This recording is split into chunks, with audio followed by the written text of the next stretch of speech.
যতটুকু আমি কোরআন চর্চা করে হাদিস মোবারক চর্চা করে আমি পেয়েছি, আমি পারবো ইনশাআল্লাহ আপনাদের দোয়ায়।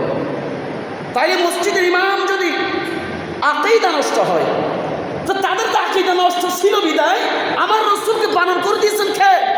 আল্লাহ বলেন না লা তাকুম ফি আবাদা, লা তাকুম, তুমি ইয়া রাসূলুল্লাহ সেখানে নামাজ পড়বেন না কেন?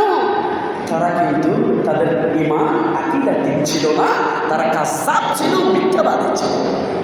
সুবহানাল্লাহ।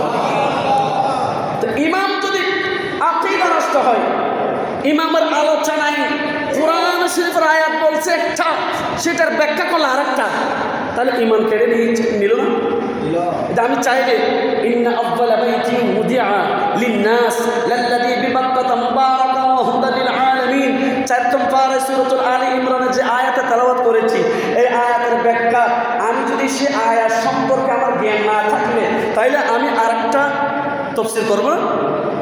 আমাকে বাঁচতে হবে, আমার থেকে বাঁচতে হবে, মুসলিম থেকে বাঁচতে হবে। কেন আমি তো ফেডার দায়ী কেন আসছি?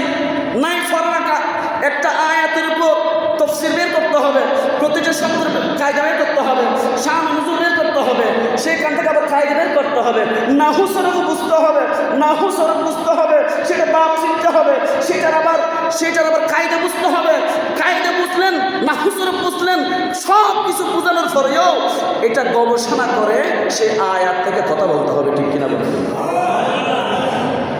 সে আয়াত সম্পর্কে আমার জানা নাই, না থাকলে সেটা আমি অপব্যাখ্যা করবো না।